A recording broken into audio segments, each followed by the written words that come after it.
All right. For our message today, we're going to be continuing our series through the book of Mark. And we are looking at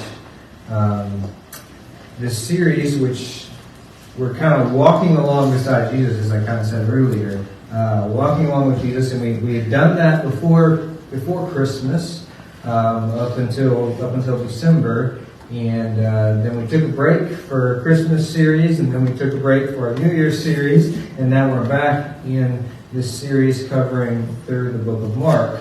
And the second half, really starting with about chapter 8, where we started, is covering this period of Jesus' life where he is going towards Jerusalem and into Jerusalem for the last time. He knows that he is going to be dying soon. And he's communicating that to the disciples and trying to show them not just who he is. Up to this point, he's been trying to help them understand he is the Messiah. He is the one that was sent from God to make things right. But now he's beginning to try to help them understand the process by which that's going to happen. His purpose, and that is to die and resurrect on our behalf. And so Mark takes a lot of time to bring in these last few days of Jesus as he is laying this down and helping us and helping disciples understand more about what this means. And so, but in the process of doing this, we see that he encounters people outside of just the disciples. He's actually trying to kind of stay away from people a lot in this period. He's trying to focus in on his disciples. But there are times where he gets among the crowds. And we're going to see an instance like that today where he heals, he casts out a demon. And we're going to talk a lot about belief or faith today. We're going to kind of dive into some different responses of unbelief and a progressive belief and kind of an immediate belief. We're going to kind of look at what these responses, how they apply to us, and how we can learn from the way that these people responded to Jesus in this time. So we're going to be in Mark chapter 9. We're going to cover the part that we skipped over last week. Last week we read chapter 9, verses 1 through 13, and then we skip down to verse 30.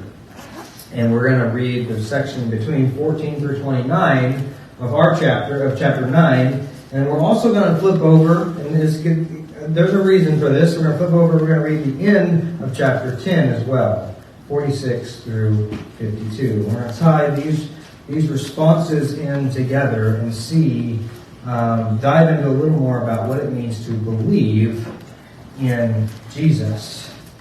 So let's go ahead and read Mark chapter 9, verses 14 through 29. And then we'll go ahead and read all of our passages together. So that part, and then we'll skip over to chapter 10. All right. Mark chapter 9, verse 14. When they came to the other disciples, they saw a large crowd around them, and the teachers of the law arguing with them. And as soon as all the people saw Jesus, they were overwhelmed with wonder and ran to greet him. "What are you arguing with them about?" he asked. A man in the crowd answered, "Teacher, I brought you my son, who is possessed by a spirit that has robbed him of his speech. Whenever it seizes him, it throws him on the ground, and he foams at the mouth and gnashes his teeth and becomes rigid. And I asked your disciples to drive out the spirit, but they could not." "You unbelieving generation," Jesus replied, "how long will I stay with you?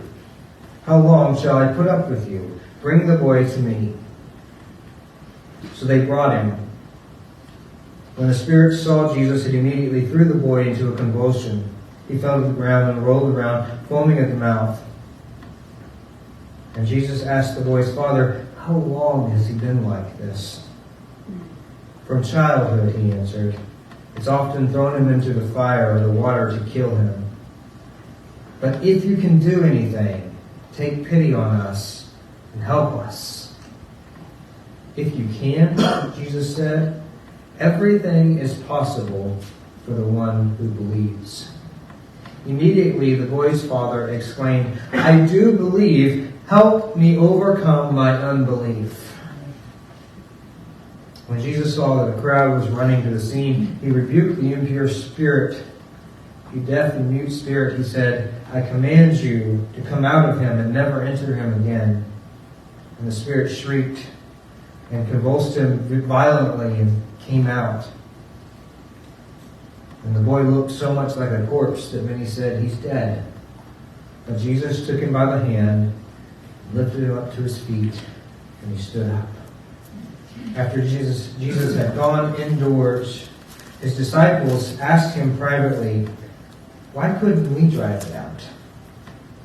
And he replied, "This kind can come out only by prayer." Let's skip over to the end of chapter 10. We're going to read another story of healing here. Chapter 10, verse 46. Then they came to Jericho. And as Jesus and his disciples gathered with a large crowd,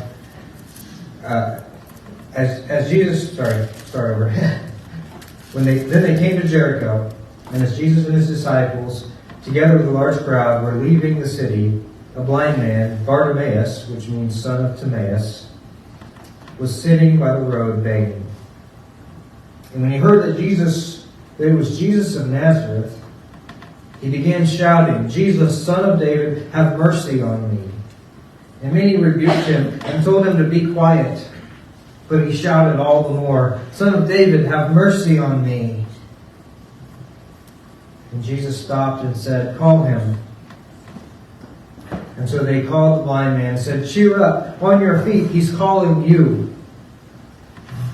Throwing his cloak aside, he jumped to his feet and came to Jesus. "What do you want me to do for you?" Jesus asked him. The blind man said, "Rabbi, I want to see." "Go," Jesus said. "Your faith has healed you." And immediately he received his sight and followed Jesus along the road.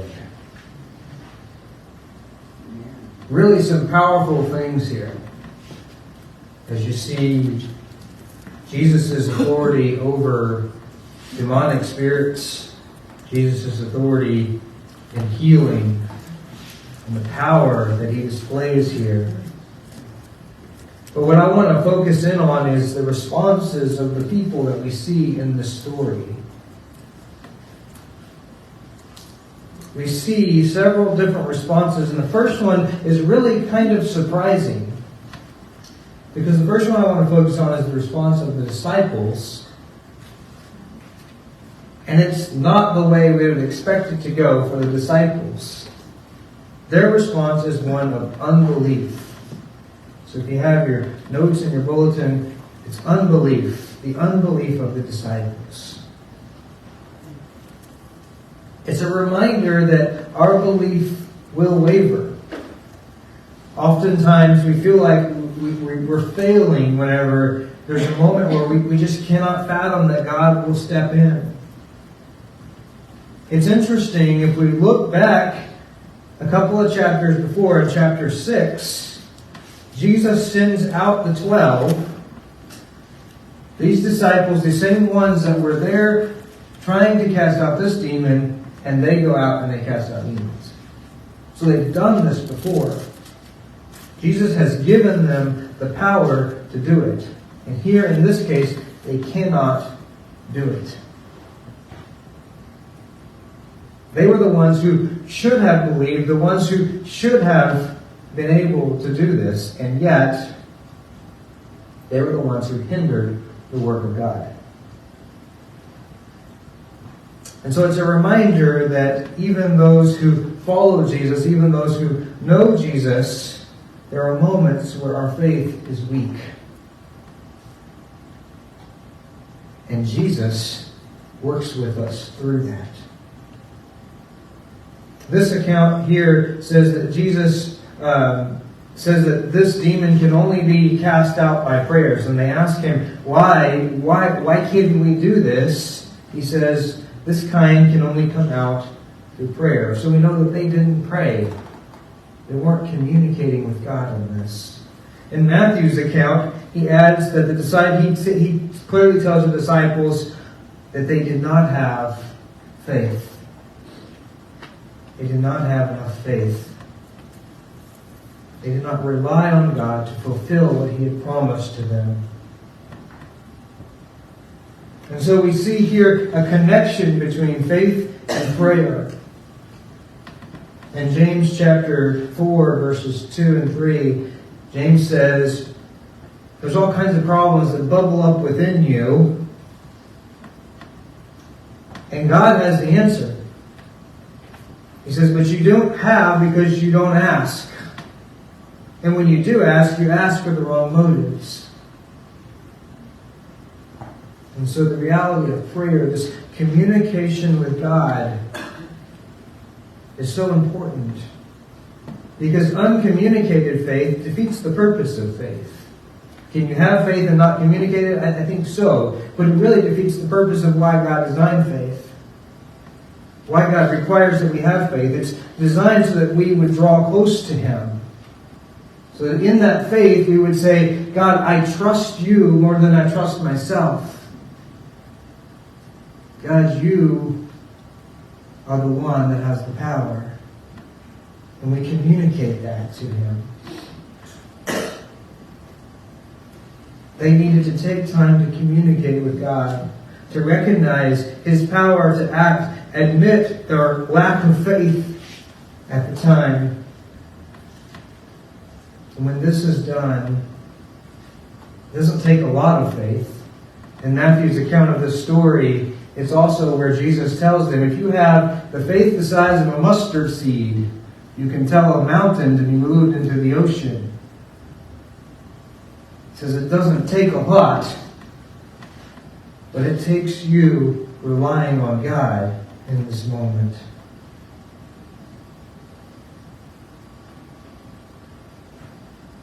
How often do we stand in the way of God's mighty work because we put God in a box of what He can and cannot do? We don't truly trust Him, put our faith in Him. We don't communicate that and let that draw us closer to Him. Now, unbelief is not the only reason for the lack of healing. I need to communicate that to you. Jesus makes it very clear that sometimes God works through suffering and difficulty.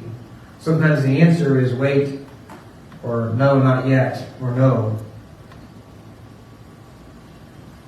But belief is necessary. It's part of the process.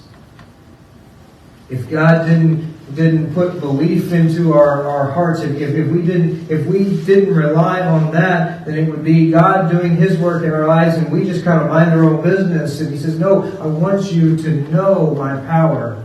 I want you to know who I am. And this comes through faith and belief. God will listen and answer our prayers. Sometimes the answer is not always yes. But what belief does is it doesn't shape God's will. Belief shapes and surrenders us to His will. When we recognize that He has the power to do what He said He's going to do, when we recognize that He is the one that has the answer, it shapes us to surrender to His will. And so we see the unbelief of the disciples and the importance of recognizing that this relationship is vital in every step of the way. The next thing we see, we have the unbelief of the disciples, and then we have the progressive belief of the Father. It's interesting to see this story as this father calls out to Jesus. Jesus says, okay, what are you arguing about? What's going on here? And he says, I brought my son to you. You weren't here. You were up on the mountain. If you remember, last week we talked about the Mount of Transfiguration and how Jesus was up there with Peter and James and John. And this happens while they're gone, and Jesus has come back. And he says, I brought my son for healing, for release from this demon.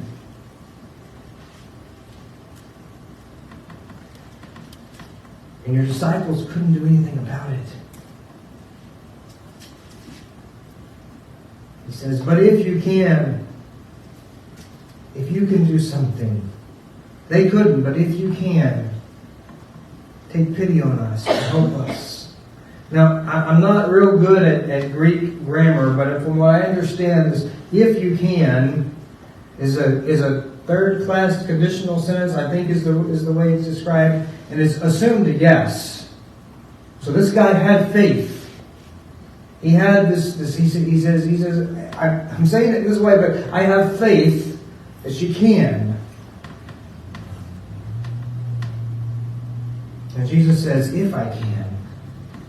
And this verse 23 is really the core. If I would point you down to one verse in this whole passage that tells the reality of what I'm trying to get across, it's verse 23.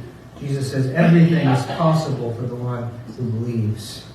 Now we're going to talk about that a little more because there's a lot to understand in that. But that's the reality. Jesus says, everything is possible for the one who believes. And so the Father then admits, he says, I do believe, yet there's still part of me that's struggling. Help my unbelief.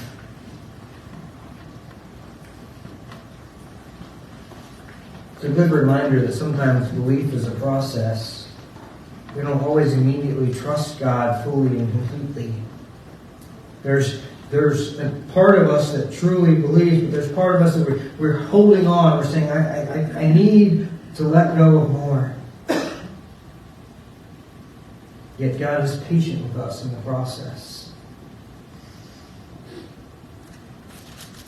It's a good reminder that the object of our faith has power and not the amount of our faith.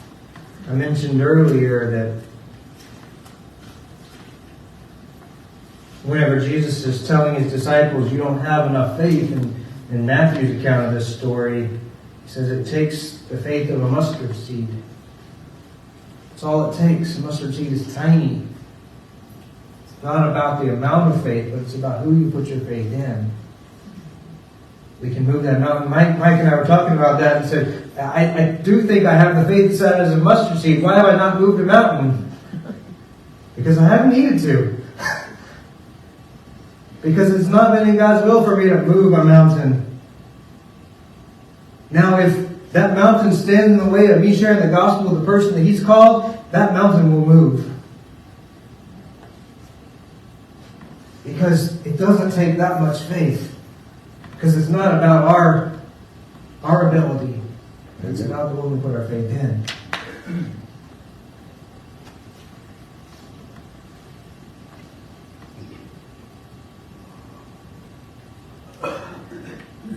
But it's a good reminder that sometimes we have more to learn when it comes to faith. There's much to be learned from the Father's statement in verse 24. I do believe, help my unbelief. It's okay to admit that you don't fully believe that God is going to do what he says. Let that drive you to search out for God in faith. There's a certain amount of faith in saying, God, I don't quite get this. I'm not quite there, but you're the one that has the answers. You're the one I'm going to go to. I've talked about this before. The Psalms oftentimes cry out to God. Oftentimes say, this is not fair. Oftentimes say, I don't get this. And it's like complaining to the manager. You're complaining to the one that's going to do something about it. Because you know that they have the ability to. And so it's okay to cry out to God as this man does and say, I believe, I know that you're God, I know that you can take care of this. But yet there's still a part of me that's struggling. Help my unbelief.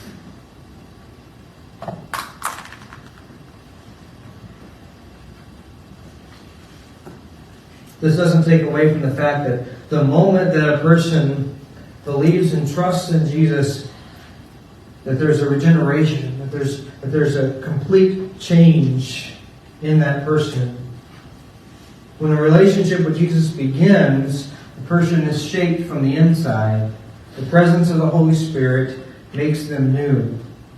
While we may waver in our faith as the disciples did and sin on the outside, we're still forever a child of God. Mike brought this in on Wednesday night a little bit. We were talking about the change that occurs whenever we are saved. And he said it's kind of like the comparison between a physical reaction and a chemical reaction, or a physical change and a chemical change. And I thought this was a good illustration to pull this together, and that is that, like, if you mix salt and water together, it looks like it's changed, but you can still evaporate the water off and still have salt. But if you have a chemical change between two things that come together completely in a chemical change, they are something completely different and cannot become what they were. And so the reality is that whenever Jesus comes into our lives, whenever we are renewed by the Holy Spirit, we are forever changed. Yet our faith still wavers. There's still moments where we wonder. There's still moments where we question God. But I can tell you, as a believer, when we're away from God, whenever we're distant from God, it's miserable. Because we've been changed on the inside.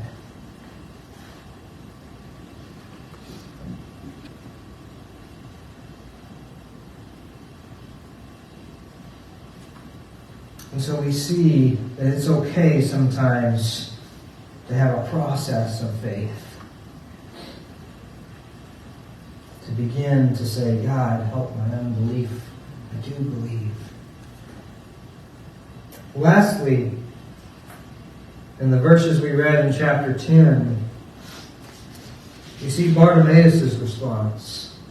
His response is one of immediate belief. Immediate belief. It's so amazing. We don't know what got him to this point. We don't know how long he had been blind. I don't believe it says in here. We don't know what it took for him to get to this point. But look at his faith in this passage. Whenever he heard that it was Jesus of Nazareth, he began to shout, Jesus, Son of David, have mercy on me.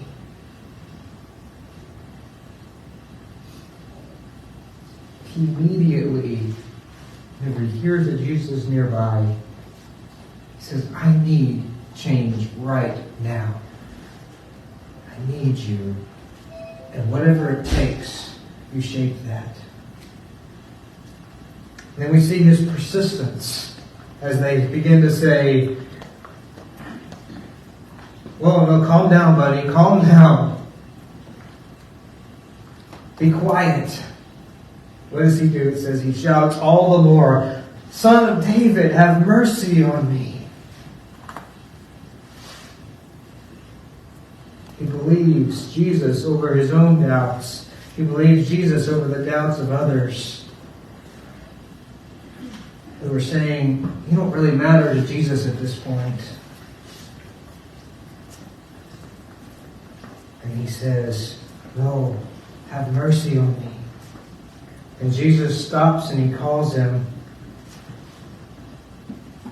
And they say, okay, he's calling you. Come on, come on. And then Jesus asks him, what do you want me to do for you?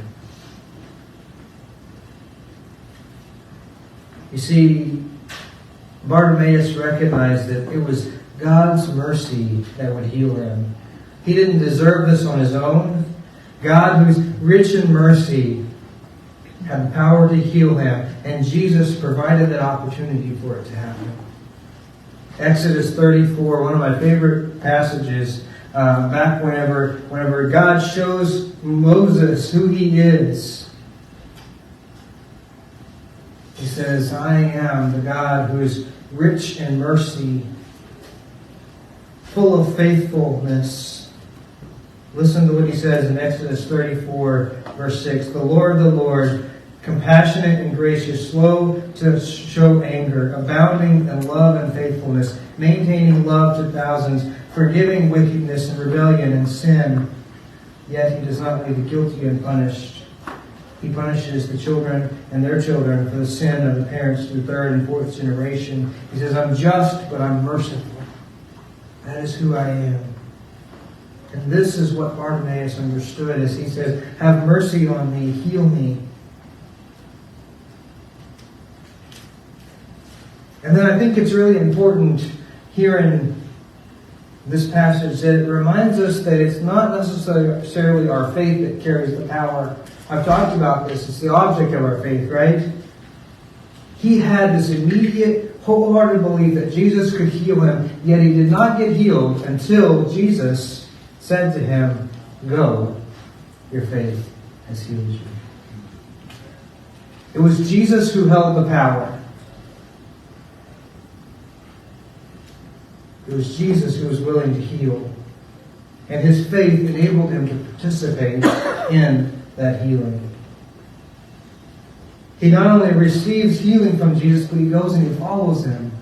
Look at the last verse. Immediately he received his sight and he followed Jesus along the road. Maybe that's the reason that Mark records his name. Mark doesn't record a lot of names of the people Jesus healed. We don't really know for sure. But maybe he was somebody that these people knew. He had become a leader in the church. We don't know. And he says, Bartimaeus, you may recognize this guy. This is how he came to know Jesus. That's all speculation. That's not in the Bible. But there is a reason that Mark records his name.